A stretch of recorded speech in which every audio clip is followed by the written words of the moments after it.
As we've explored the newest Darth Vader comic, similar to that, the Star Wars comic series is also intertwining with the War of the Bounty Hunters storyline. Issue number 13 of Star Wars released more than a week ago now, and it heavily features not only Luke Skywalker but Chewbacca and 3PO as well, going on an epic adventure that I'm going to cover this week on this channel, so be sure to subscribe. Stay tuned for how Luke Skywalker comes back full force with his new yellow golden lightsaber. As we all know by now, the War of the Bounty Hunters storyline is all about the hunt for Han Solo. Vader's after him, Luke is of course after him, trying to retrieve his friend, but Boba Fett has lost him officially. Now he needs to bring him back by any means necessary. This means Jabba the Hutt insists on it, as well as for some reason Dr. Aphra, which we're gonna discover in future comic releases. The prelude for this comic, Star Wars number 13, reads as follows. The Rebel fleet awaits word from their missing comrades Shara Bay,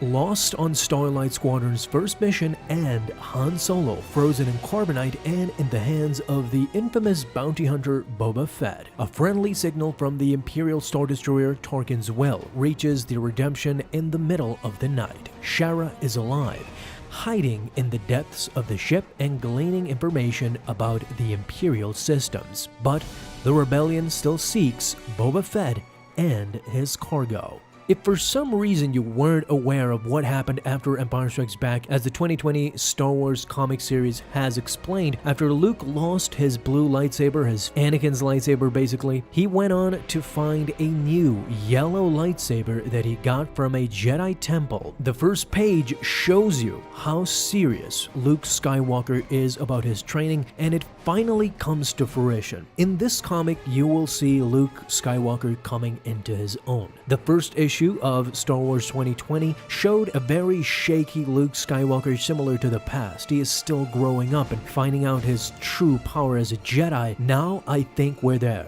Deep space, the Rebel fleet. There are a number of training droids surrounding Luke Skywalker in various colors. If we can count, there are 8 or 9 of them coming towards Luke Skywalker, who is completely calm. Even his lightsaber is not ignited. A Jedi can feel the Force flow through him, says Luke Skywalker, opens his eyes, ignites his yellow blade, and in a swift move goes up into the air and with his lightsaber starts slashing at the droids. Even used the Force to blow up a canister just in order to shake off some training droids who were still firing at him while he was twirling around the air, confident in his abilities and in the Force. You can see that his lightsaber skills have improved as well, his stance and everything in between. Right at that nick of time, in comes R2-D2 and 3PO. Pardon me, says 3PO Master Luke, if I might have a moment. Luke is so in tune with the Force,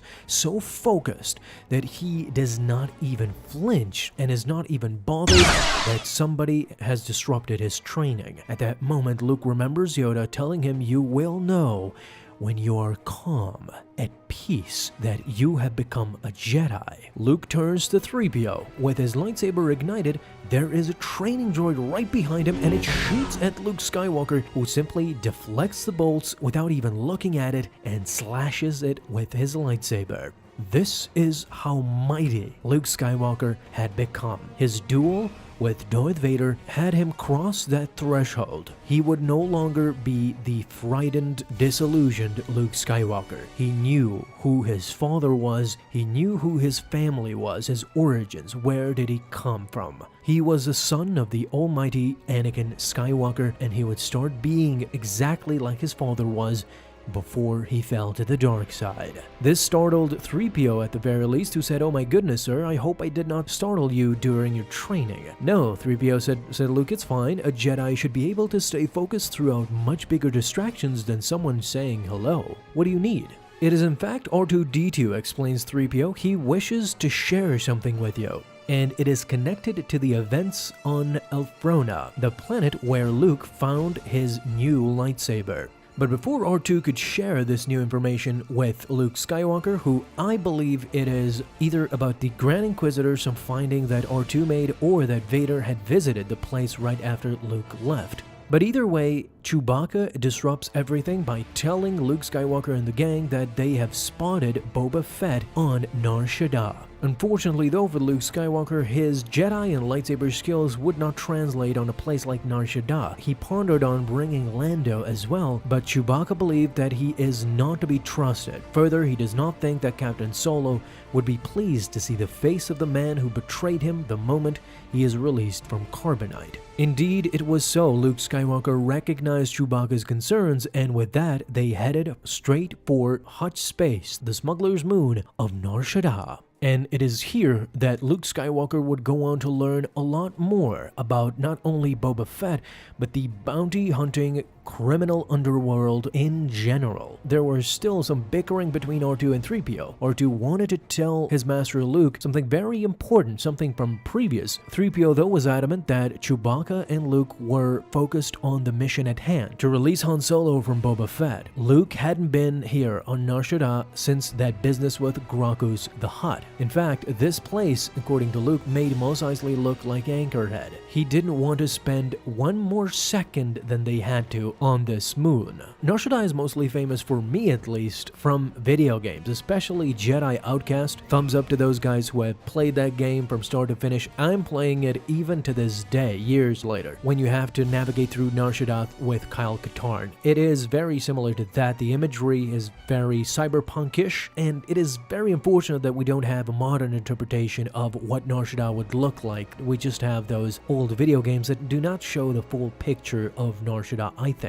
We see a few hints of modernizing in the Old Republic, but that game is very stringent. If we had an open world game where you could go to Nar Shaddaa, that would be awesome. We get reintroduced with Sagwa. Now Sagwa was a slave Wookiee that Chewbacca released together with Han Solo on the spice mines of Kessel. This character can be seen in Solo: A Star Wars Story, where Chewbacca last interacted with him, and this is the next time they see each other, presumably. This contact had actually seen Boba Fett in person, and that's why he had reached out to Chewbacca. Whilst both Wookiees are talking, C-3PO tells Luke that Sagwa is telling Chewbacca a new champion was recently crowned in the Garkada fighting arena. This warrior defeated the long-standing champion, a fighter named Wyerman Listor, affiliated with the Kanji criminal enterprise. Was it Boba Fett? Asks Luke Skywalker. Then the news comes in. The name of this bounty hunter, Jango. Wrong name, says Luke Skywalker, but it sure looks like him.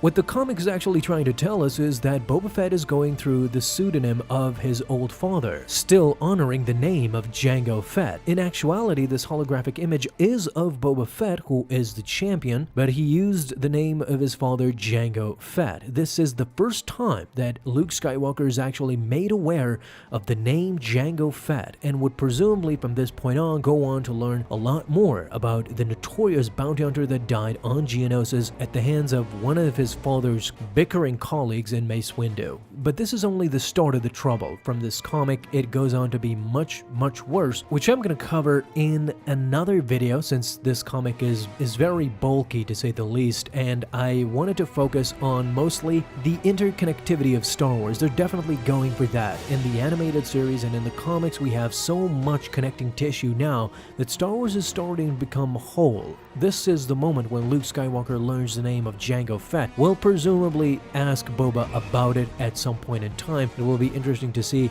their conversation about that. But guys, let me know what you guys think. Will Luke Skywalker ask Boba about his pseudonym that he used on Nar Shaddaa, Jango? And what will Boba tell him? Talk to me down below in the comments. Thank you guys so much for watching this video. And if you enjoyed, leave a thumbs up down below. Subscribe for dailies. Now you can have an awesome day, Star Wars fans.